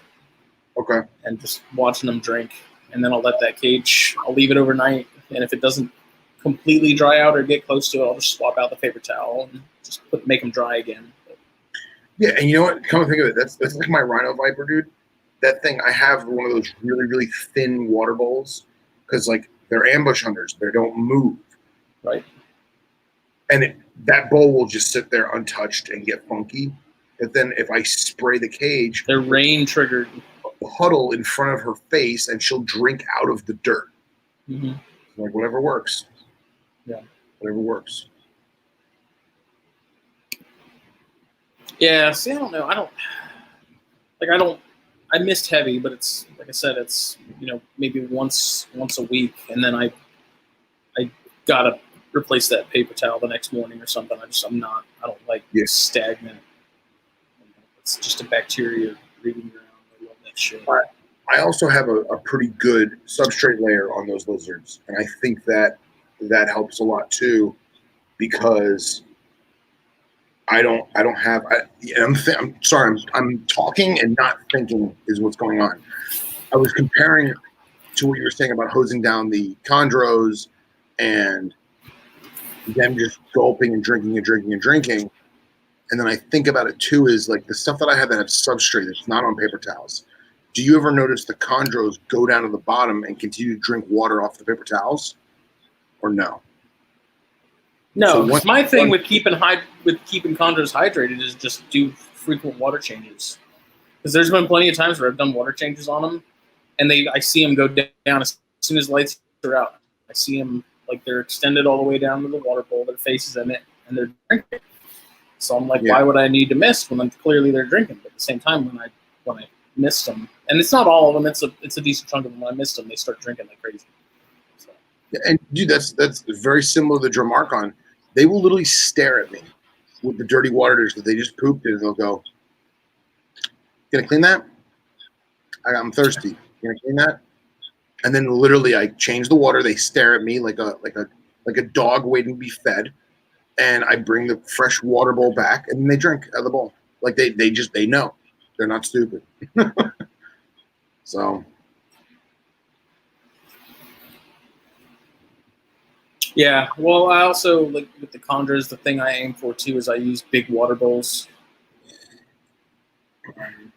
Because, obviously, if you have a bigger body of water in there, you're going to have naturally a higher humidity. And then there's either pothos or philodendron in those water bowls, too, which I really, Dom was saying the same thing the other night, last night in the group chat, is like having a plant clipping growing out of that water bowl definitely seems to bump up humidity a decent amount, too. And not like a ton, but enough to where you can definitely, like, you can feel it when you stick your hand in there. And for me, I like it because it's like a air filter naturally. Which air doesn't really get stagnant as much in there. And I actually really want to try it with my egg boxes too and see if that helps, like late term especially. You put like a clipping of pothos in an egg box. Yeah. That's cool. I don't know if it'll make a huge difference, but I feel like you don't have to worry about ventilation as much when you have something that's taking, that CO2 and converting it into oxygen. Yeah, that's smart. Bill also, I want to try it, man.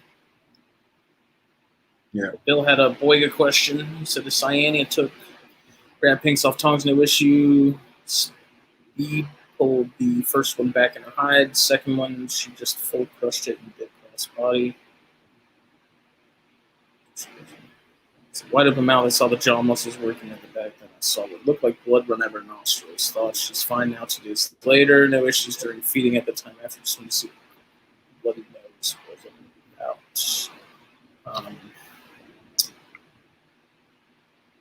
I'm not sure as far as the Cyanea. Like, I've never noticed that.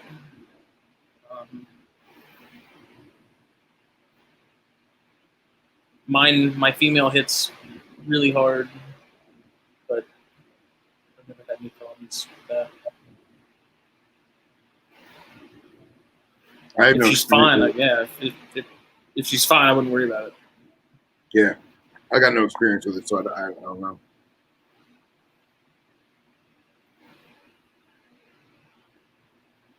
And then Austin said, I saw you doing that on a video the other day. Do you rinse the roots of the pothos off real well or just clip it and throw it in a water? So I don't like I'm weird about taking like things I just clipped and just throwing them in the water bowl. Just because I know some plants like that sap or that the plant blood, whatever the official word is, phyllotum, can be toxic to some things. So usually what I'll do is I'll take a clipping and I'll actually put it in my tadpole tub where I grow out my tadpoles, and I'll let it root, or at least give it a few days to sort of start healing up, so I don't have to worry about that the sap or whatever you want to call it getting into the water. But I have found, like right now, I just have in some of my cages, I have these pothos clippings that's just one leaf, and those they're not growing. So if you're going to do it, I really suggest starting out with a bigger clipping, one that's at least a couple inches long and sort of has multiple leaves on it, something that'll actually grow, which is why I tried philodendron. I have philodendron in at least one of my chondro tubs, and it does seem to be growing a lot better than the single leaf pothos does. But usually when I clean the water bowls, like I'll take it out, I'll kind of pat it dry, the root at least, because it does get some like normal growth, like slimy looking stuff on it.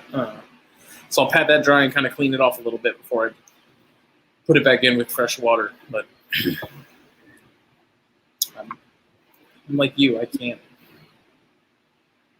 I do appreciate the art. I sent you a picture of the Pamilio tank earlier. I don't appreciate the art. How about the Pamilio? Did you find anything? I haven't even looked.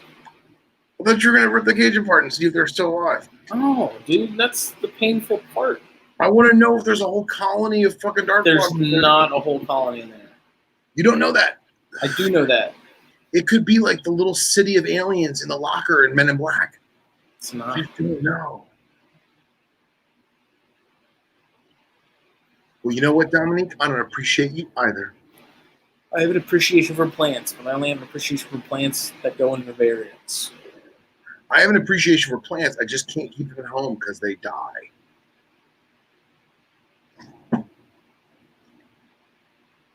It's a fact. That's why I'm focusing on arid species. Don't have to worry about plants if they don't have plants where they live. Right? Right? You can be the crazy plant lady.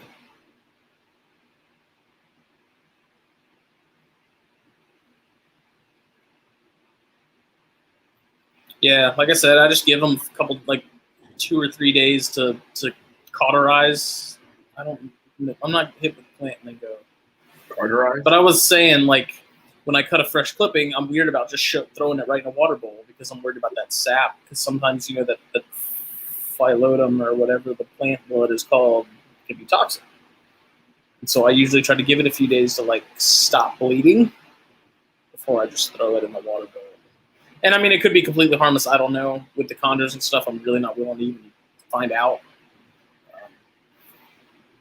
But, yeah, I just give it a few days to start getting a little root nub going, and then I'll throw it in the water bowl.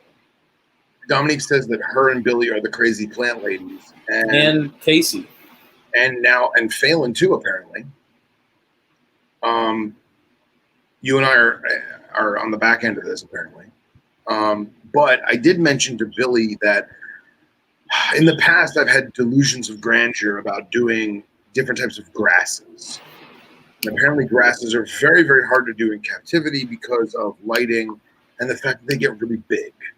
But Billy basically found some stuff online, and I'm pretty sure he's going to guide me in doing a spinifex grass sand dune enclosure for Levy's levees. So I think I might take a stab at it because it's a desert grass, and I missed the geckos 3 times a week. You know what I mean? Sometimes twice a week. So that would probably be about the same for the grass. And I think that would look really, really cool if I did that.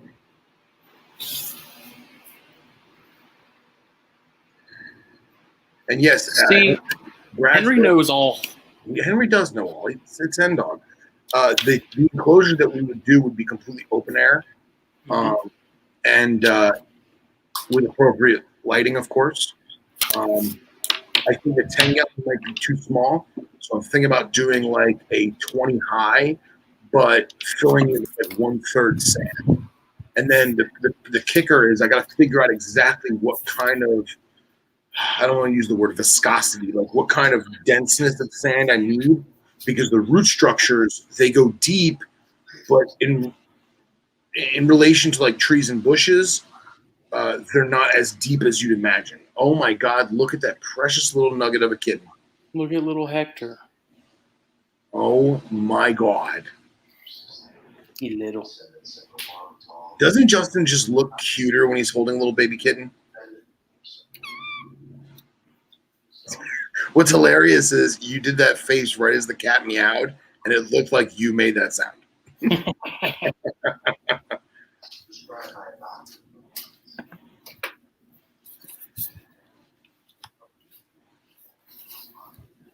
Yeah, so just to show sort of the plant thing. I mean, that's the philodendron. That one's kind of like sort of growing a little bit. And then I have some of these pothos that just aren't.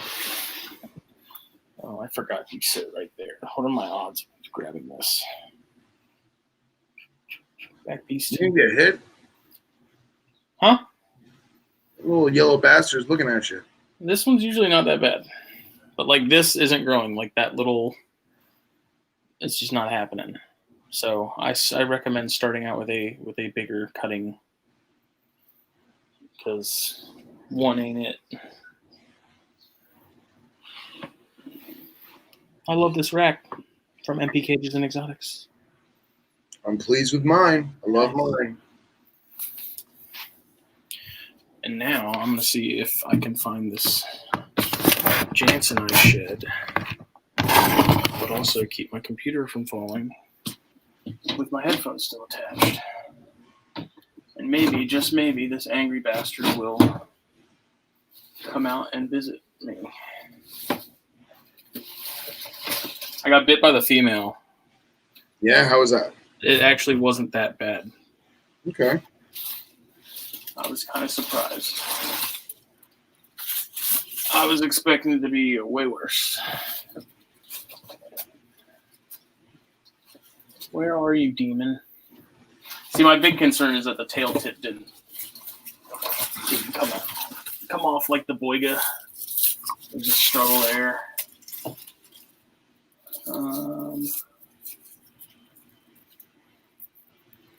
Ooh, that's a boy. I didn't even know they shed plugs like that. Good God. Wow, look at that. That's nuts. Yeah, I don't have any more ATs. Yeah, I don't think the tail tip came off, bro. I'm sure. Raggy. No, it's about to because I'm about to get it. I'm trying to find pictures of Spinifex grass to show people, and I realize I hear you because my headphones are grass. You're good. Austin, to the best of my knowledge, Justin did get rid of his Amazon tree boas. I do no longer have Amazon tree boas. Oh, he can hear us. Excellent. Please don't spaz out. Stay in one place for like 2 seconds. All right, ass.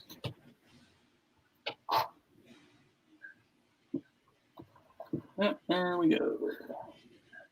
Off to the races. Under the pad. You can't hide. Man, Kirsten's room looks so clean and crisp. Look at that room. I wish my room looked like that. I won't lie, though. His framed magazine pictures are crooked, and it's kind of killing me inside. Don't worry about my magazine pictures. Somebody like it. Focus on the snake, pal. This is the thing that sucks about these things is like they're spastic. We're so fast. Like this thing could come springing out and grab me in the face, like at any point. Yeah, right. And I probably wouldn't even see it coming. I see you though. Just give me it. Woo! Woo! Woo! Okay.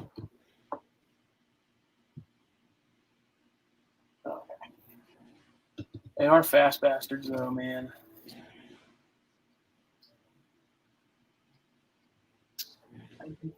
No, there's no shed on the tail. Okay. Hi, Katie.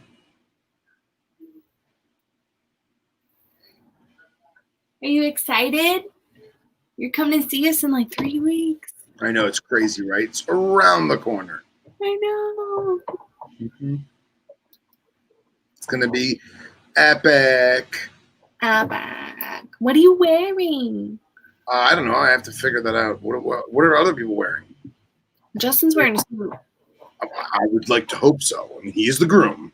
If he had his way, it would be that shirt and cargo shorts. I would not let him do that. I appreciate that. Yeah. What color suit is Justin going to be wearing? Navy blue. People want to see Hector. Damn it. So I can't wear my navy blue shirt. Dude, we can match. Steve bought a matching suit. It's my dad. How crazy would it be if I happened to bring a navy blue suit and it actually was your same suit? That would be horrible. That would be awesome. Great. You'd It would fit be right horrible. in.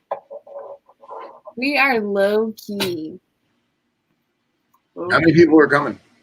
I think we sent out about 60 invitations. And so Wait, far, I think about 1-6 or 6-0? 60. 6-0. Okay. Yeah. So I've gotten, I think, about 25 RSVP so far. Okay. Cool beans. Did you get yours? Yeah, but I talked to your fiance every day, so I didn't feel obligated to mail it back. My apologies. But he stamped it. You paid for stamps. Stamps are For expensive. you. All right, I'll mail it. His only job. We included stamps. I addressed them all and stuffed them all, and he had to stamp them. It's actually it's on my refrigerator. I will mail it. Tomorrow? Sure.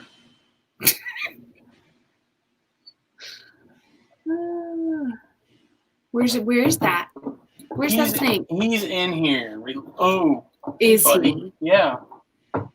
You're pissing them off. You're all up in our space. I literally just got terrified. I was like, oh my God, that snake is going to bolt out and beam Katie right in the face. And I'm not even worried about Hector. Right in my breadcrumbs again. Yeah, the mail got loose. It was in the pantry. That'll happen. Thank you. Fill it with glitter and send it back. Don't be rude, Donnie. I would never do that. That's the worst. Someone sent Ellie Christmas presents her first Christmas, and they were wrapped in red glitter wrapping paper. And I opened the box that had all the presents in it, and I was just like, why? And she immediately dove for the box. It was red glitter everywhere for like a month. It's the worst. So are you pulling that snake out or what? I was going to put everything back now that I know that everything's fine because he's busy spazzing. I thought you said he had tail tips still on there. No, he doesn't. I pulled his tail out. He's good. Good. He's very feisty. That's the thing with Boyga, too, is when they shed, just like Amazons, check them tail tips. Because that's almost guaranteed to still be there after they shed. Yup. It's my pro tip. Word up. Oh, too. Where's she? She's not out. I mean, she's out, not in her hide. So is the boy. He's probably looking for her again. He's like, let's go round two. Hey, boo-boo. Katie will learn in time that when we say a snake is out, we mean it is on display and not hiding. Correct. That does not mean that it is loose. There is a very large difference between out and loose. I know that because if it were loose, Justin would be very quietly looking around the house for it before telling me that it's on the loose. This is what happens. He thinks that I try to find it before she realizes. He is not. It's so obvious when he's looking for a missing snake because he just very quietly walks around. He's looking for stuff, and I'm like, dude, I got your number. I know what's up. You know, they make this thing. You want to know why I never see the Gonyosoma? Yeah, let's see it. Right Oh, there. there you go. You know, they make this thing now. It's called a door sweep. That's why they do so well. Because I never see it. So The way the good Lord intended. they make this thing called a door sweep, and it bolts on or it glues on to the bottom of your door, and it covers the gap between the floor and the door. Ooh, get one of those. I'm just saying, Never you shut might want to I invest. don't ever shut this door because it's going to bust the AC. Bust it up. Maybe you should turn on the fan in here. No. I want to know what happened here. I don't know. I'm curious. The things you notice Hector doesn't after like you buy this. the house. Hector's scared. Yes, he does. Say hello, Hector. What's up, Scott? Welcome to the group. He was snuggling on me, purring.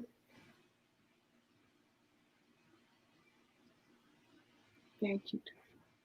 Kittens are fucking adorable. Hey, it's a kitten. And then, so Justin names him Hector, right? And so Ellie this morning tells her little classroom of kids, we have a baby kitten, and my dad named him Hector.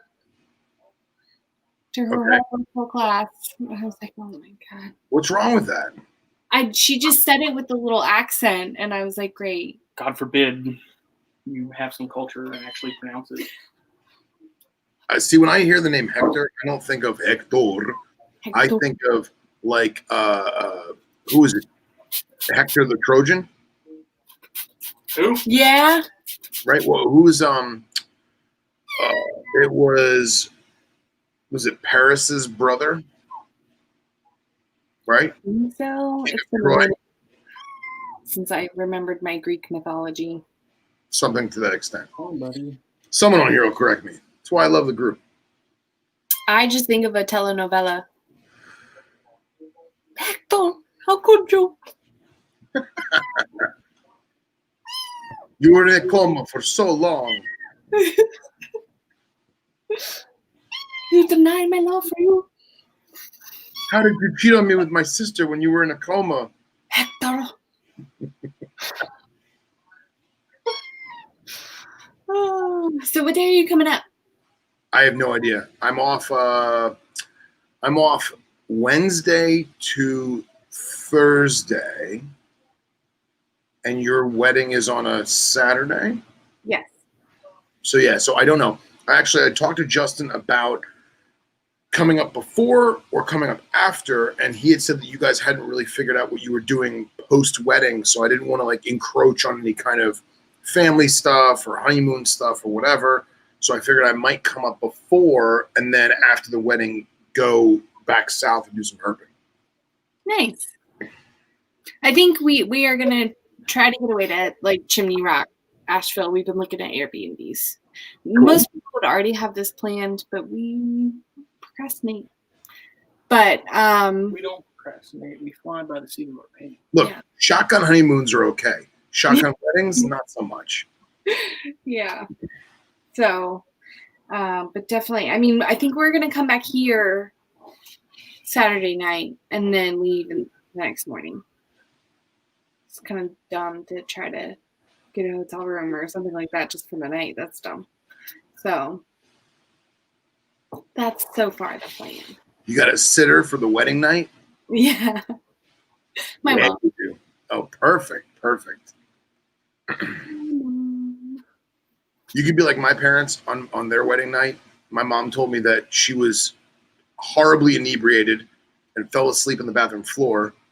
And my dad, I guess, was so drunk that he couldn't like comprehend what was going on and basically just paced around the hotel room for like 3 hours. I was like, hell of a wedding night, Mom and Dad. But we are having a margarita machine, so anything could happen. I mean, your parents live with, and if we got really desperate, we could walk home. Did you guys have like a registry or anything? No, because I mean, it felt weird because we have a house and we have no scorpions, but we have so much stuff already. So Hector needs toys. I mean, unless you want to get us a Lowe's gift card, we'll always take a Lowe's gift card for snake tubs. For not snake tubs. Baby, where's that Lowe's gift card? I used it on tubs. And then we would get divorced. Okay. Because the garage is full of steak tubs, as you will see when you come visit. Mm-hmm. You probably take some home with you. There's so many, he won't miss them. Oh, he knows every single tub that he's got. You're such a creep. Full mental inventory. Why are you biting him? It's because you woke me up, you asshole. He's got his second wind. I looked up his age. I think he's about 4 to 6 weeks based off of the tooth chart I found online. Was he a Russian blue? He's a cat. He's gray. He's gray. And he's got blue eyes. Russian blues are usually gray.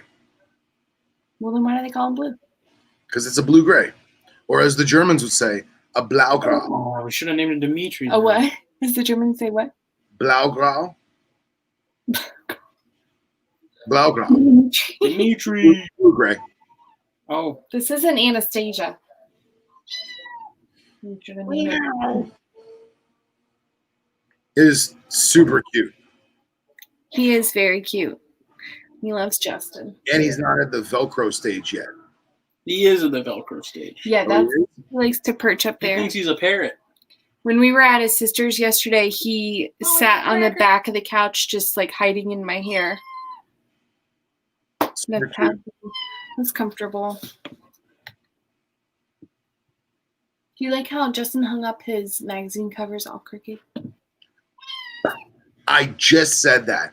I said, man, Justin's snake room looks so nice. It's crisp, it's clean, but those magazines that are framed, they're very crooked. You fucked it up, man.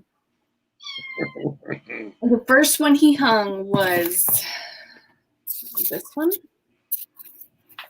Yeah, the first issue. And I'm like, what?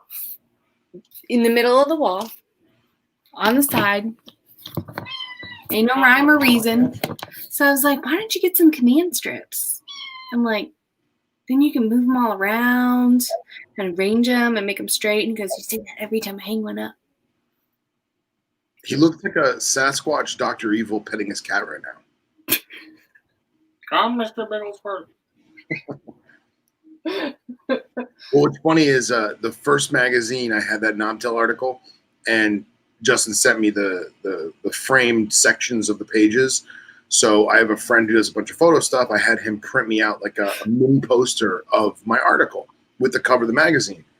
Mm-hmm. And I realized that article is like 550, maybe 600 words, and it fit in this nice 22 by 18 frame or whatever. But now everything that I write is so much longer that I couldn't do it. It would have to be like 4 by 8. You gotta buy your own. Right. So, he gets them from Walmart. They're just the Walmart frames. I know, but I like the way that he's doing it. It's good. Shave it. You just need to buy a fucking level. You heard it. Austin says, freaking chondros with freaking laser beams attached to their heads. No, I think we have enough. There's no more room in this room for anything else. Unless you got rid of some frogs. Well, you have to do display enclosures throughout the home. No. When you walk in the front door, do you have a foyer? Yes, but it's too skinny to put anything in. Yes, That's it is. Not true at all. It is true. Okay. I have my fall flower arrangement in there, and that's it. Yeah, we got plenty of room for that. So the fall flower arrangement can be a decorative enclosure of whatever species is in there. You could do the seasons. You know, in autumn, you would have all the different colored leaves and leaf litter. You know, you could still have like a nice little key rack right there, like an umbrella holder, perhaps. You know, right when you walk in, everyone needs a kitchen gecko. Huh? Yeah, I said everyone needs a kitchen gecko. No. Nice subtle little enclosure with some, you know, driftwood or dead, you know, saguaro cactus skeletons in there. Where would I cook? To be honest, we were very limited on counter space. That's going to be our new show, Coleonis in the Kitchen. We do I not would kill for some Coleonics. Those are actually really cool. We eat more than ramen at our house. I cook. Right. That's fine. The Coleonics will enjoy it. They'll sit there in the glass and they'll lick the glass and they'll be like, smell all those spices that Katie's preparing. And then when you go into the hallway, at the end of the hallway, right before the bedroom, you have a nice tropical dart frog enclosure. With the Where?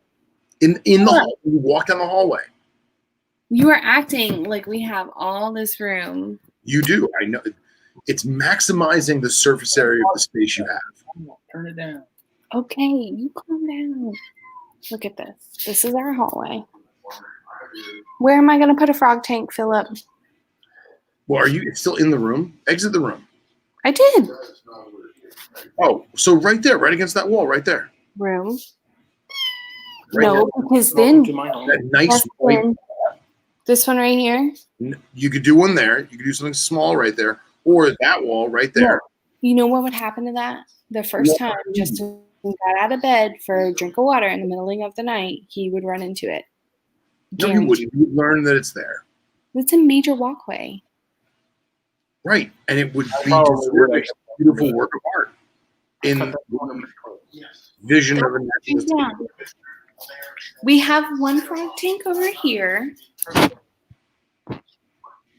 Right, beautiful. Look at that white wall. Look at that white wall right there. No, not that one. The one you just walked past.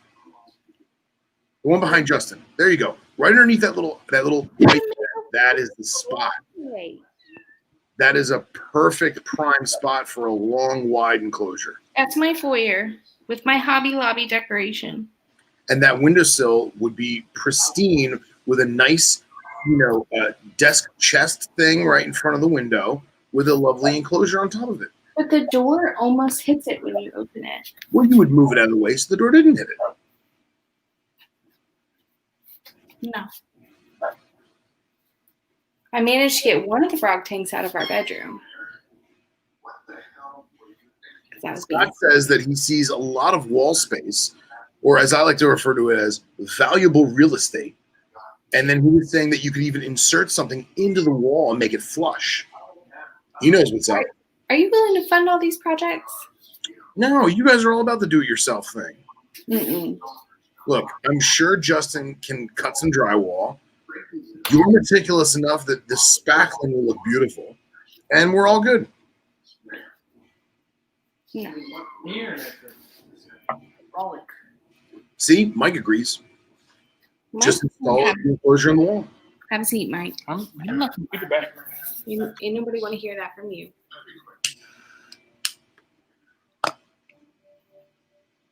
I really like the idea of having the foyer enclosure with the seasons.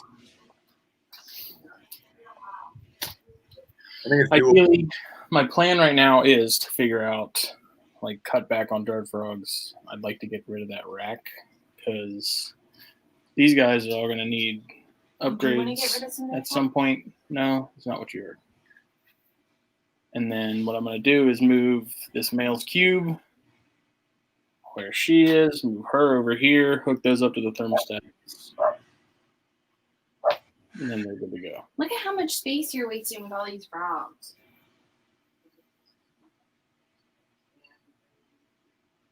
But he's doing a great job with them. He is. I don't even know if those are even still kicking. Yeah, they might not be. You need to go in there. Just do it right now. Just do it right now. Have Katie hold the laptop, grab a flashlight and a 45, and get in that little tunnel. What? In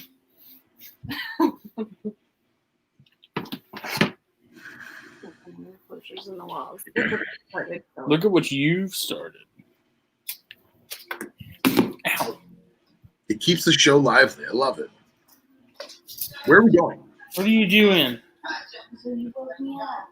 Yeah, I'm feisty. Where's Archie? Over there, hating life. Oh, yeah? Because there's a new baby in the house and he ain't it anymore. He knows we're talking about him. I see that tail wagging. Archie! What are you doing, buddy? He's like, I was sleeping. Who brought this down to the house? Mike says this is his favorite part of the show. That's cool. I'm tired.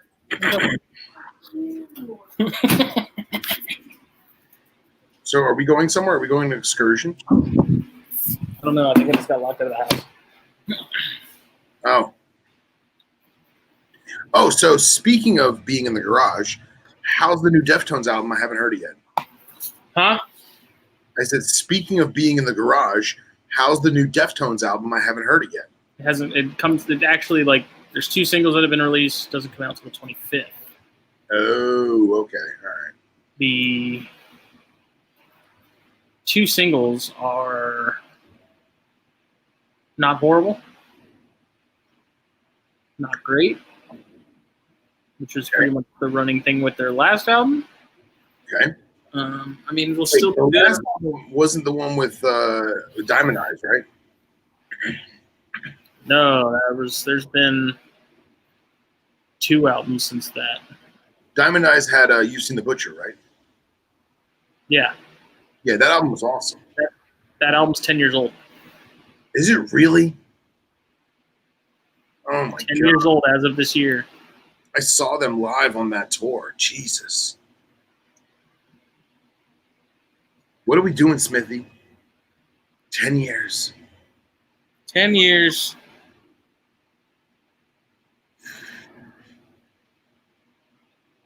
I do have a lot of tubs in here. I mean, Well, look at that cluster. Yeah, it's a garage. What do you expect? I mean, I'm trying to convince somebody to let me make this the snake room and convert it so they can have their third bedroom back that they so desperately want to use.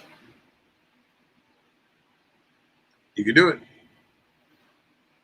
Want their third bedroom, don't want to convert the garage. So I'm like, sounds like you're in quite the predicament, bro. Yeah, right. Well, we're at the 2-hour mark, sir. What do you say we We are. Yes. wrap this sucker up like a grinning Christmas present? Sounds good. Thank you to all who stuck around and listened to the debauchery. Don't forget to tip your waitress and try the veal. Yep. Good night, everybody. See y'all later. Bye.